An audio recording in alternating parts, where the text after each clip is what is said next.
गुरुर्विष्णु गुरुदेवो महेश्वरः गुरु साक्षात् परब्रह्म तस्मै श्री गुरवे नमः।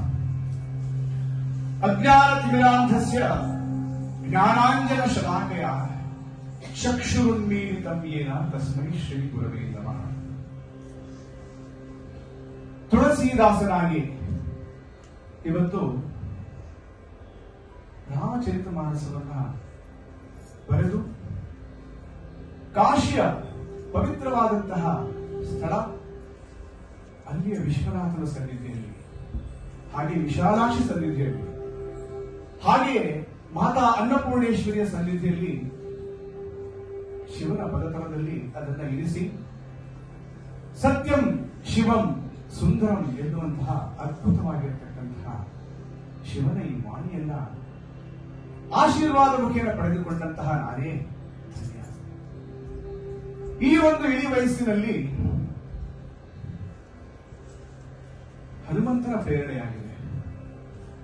ಅದರ ಮುಖಾಂತರ ಆ ವಾಯುನಂದನಾಗಿರತಕ್ಕಂತಹ ಪವನಪುತ್ರ ಹನುಮಂತ ಹನುಮಾನ್ ಚಾಲೀಸ ಎನ್ನುವಂತಹ ಈ ಒಂದು 40 ಶ್ಲೋಕಗಳು, ಚೌಪಾಯಿಗಳನ್ನು ನನ್ನ ಮುಖಾಂತರ ಬರೆಸುವಂತಹ ಒಂದು ಆಶೀರ್ವಾದವನ್ನು ನನಗೆ ಮಾಡಿದ್ದಾರೆ. ಈ 40 ಚೌಪಾಯಿಗಳು ಹಾಗೆ 2 ದೋಹಗಳನ್ನ ಒಳಗೊಂಡಿರತಕ್ಕಂತಹ ಈ 40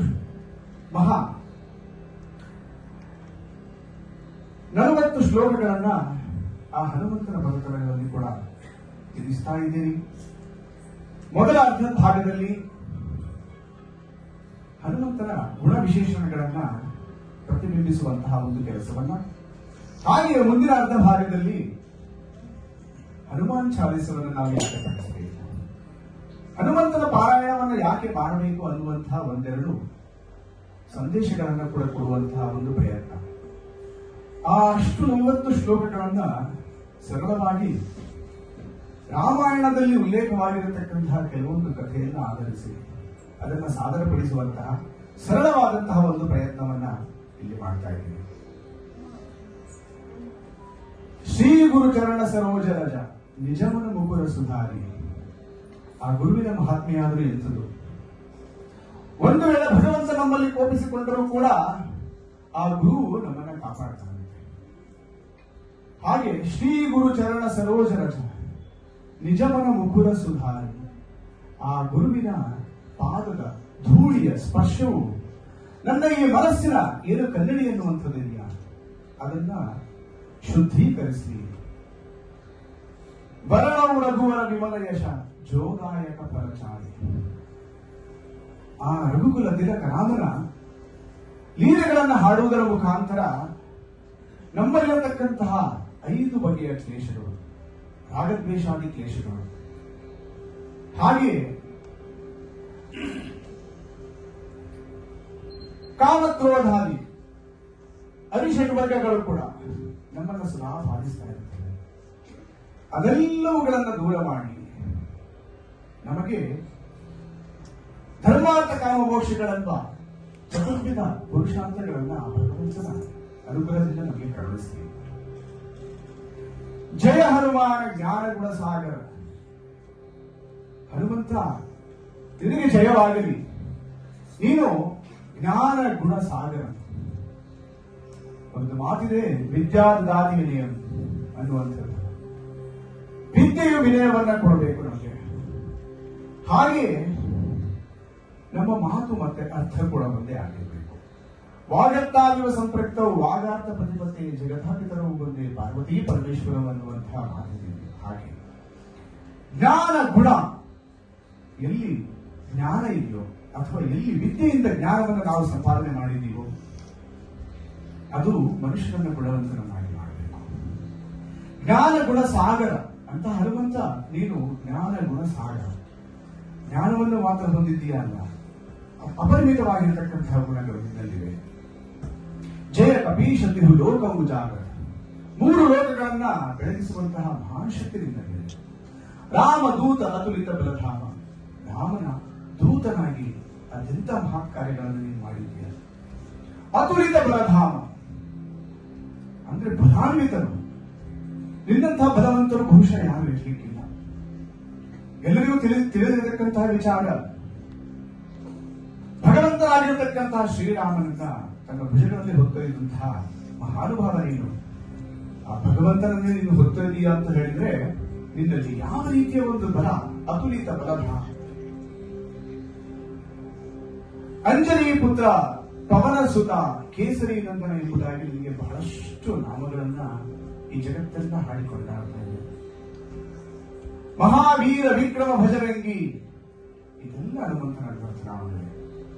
ಕುಮತಿ ನಿವಾರ ಸುಮತಿಗೆ ಸಂಗಿ, ನಮ್ಮಲ್ಲಿರತಕ್ಕಂತಹ ದುಷ್ಟ ಬುದ್ಧಿಗಳನ್ನ ದೂರ ಮಾಡುವಂತಹ ಶಕ್ತಿ ನಮಗೆ. ಕಂಚನ ವರ್ಣ ವಿರಾಜ ಸುವೇಶ, ಕಾನನ ಕುಂಡಲ ಕುಂಚಿತ ಕೇಶ. ನಾವೆಲ್ಲ ಪ್ರಪಂಚಕ್ಕೆ ಬರಬೇಕಾದ್ರೆ ಏನು ತೆಗೆದುಕೊಂಡು ಬಂದಿಲ್ಲ, ತೆಗೆದುಕೊಂಡು ಹೋಗುವುದಿಲ್ಲ. ನಾವು ಈ ಪ್ರಪಂಚವನ್ನು ಬಿಟ್ಟು ಹೋಗ್ಬೇಕಾದ್ರೆ. ಆದ್ರೆ ಹನುಮಂತನ ವಿಚಾರದಲ್ಲಿ ಶಂಕರ ಸುವನ ಕೇಸರಿ ನಂದನ ಅಂತ ಹೇಳಿ ಇವಾಗಲೇ ಹೇಳಿದ್ದೀನಿ. ಗಾರ್ಧಪ ಎನ್ನುವಂತಹ ಒಬ್ಬ ರಾಕ್ಷಸನ ಸಂಹಾರದ ಸಂದರ್ಭದಲ್ಲಿ ಶಿವಭಕ್ತನಾಗಿರತಕ್ಕಂತಹ ವರವನ್ನ ಪಡೆದುಕೊಂಡು ಬಂದಿರತಕ್ಕಂತಹ ಈ ರಾಕ್ಷಸನ ಸಂಹಾರಕ್ಕೆ ಭಗವನ್ ನಾರಾಯಣ ಹಾಗೂ ಮಹಾಪರಶಿವ ಒಡಂಬಡಿಕೆಯನ್ನ ಮಾಡಿಕೊಳ್ತಾರಂತೆ. ಮಾಡಿಕೊಂಡು ಗಾರ್ಧಪ ಅನ್ನುವಂತಹ ಒಂದು ರಾಕ್ಷಸ ಲೋಕಕಂಟಕನಾಗಿ ಮೆರೆಯುತ್ತಿರಬೇಕಾದ್ರೆ ಶಿವಭಕ್ತನಾಗಿರತಕ್ಕಂತಹವರನ್ನು ನಾನು ಹೇಗೆ ಸಂಹಾರ ಮಾಡಲಿ ಅಂತ ಹೇಳಿ ವಿಷ್ಣು ಪ್ರಶ್ನೆಯನ್ನ ಶಿವನಲ್ಲಿಟ್ಟಾಗ, ನನ್ನ ಭಕ್ತನನ್ನ ನೀನು ಕೊಲ್ಲುವುದಕ್ಕೆ ಸಾಧ್ಯವೇ ಅನ್ನುವಂತಹ ಒಂದು ಮರು ಪ್ರಶ್ನೆಯನ್ನು ಹೇಳ್ತಾನಂತೆ.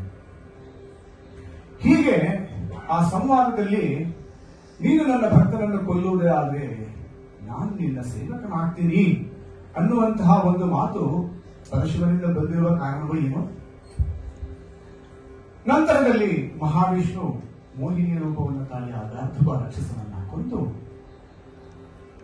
ಶಿವನನ್ನ ಅವನನ್ನ ಸೇವಕನಾಗುವಂತಹ ಒಂದು ಅವಕಾಶ. ಹಾಗಾಗಿ ಶಂಕರ ಸುವನ ಕೇಸರಿ ನನ್ನ ಶ್ರೀಮನ್ನಾರಾಯಣ ಹೇಳ್ತಾರೆ, ಮುಂದಿನ ಒಂದು ಜನ್ಮದಲ್ಲಿ ನಾನು ಶ್ರೀರಾಮನಾಗಿ ಅವತರಿಸಿದಾಗ ನೀನು ನನ್ನ ಸೇವೆಯನ್ನ ಮಾಡಬಹುದು. ಹೀಗೆ ತ್ರೇತಾಯುಗದಲ್ಲಿ ಶ್ರೀಮನ್ನಾರಾಯಣ ಶ್ರೀರಾಮಚಂದ್ರನಾಗಿ ಅವತಾರ ಮಾಡಿರತಕ್ಕಂತಹ ಸಂದರ್ಭದಲ್ಲಿ ಹನುಮಂತ ಶಿವಸ್ವರೂಪಿಯಾಗಿರತಕ್ಕಂತಹ ಹನುಮಂತ ಶ್ರೀಮನ್ನಾರಾಯಣನ ಸೇವೆಯನ್ನು ಮಾಡುವಂತಹ ಒಂದು ಸೌಭಾಗ್ಯ. ಹೀಗೆ ಹನುಮಂತನ ಬಹಳಷ್ಟು ಲೀಲೆಗಳನ್ನ ರಾಮಾಯಣದಲ್ಲಿ ಬರತಕ್ಕಂತಹ ಕೆಲವೊಂದು ವಿಚಾರಗಳನ್ನು ತೆಗೆದುಕೊಳ್ಳೋದನ್ನ ಮುಂದಕ್ಕೆ ಹೋಗೋಣ. सियावर रामचंद्र की, पवन पुत्र हनुमान की।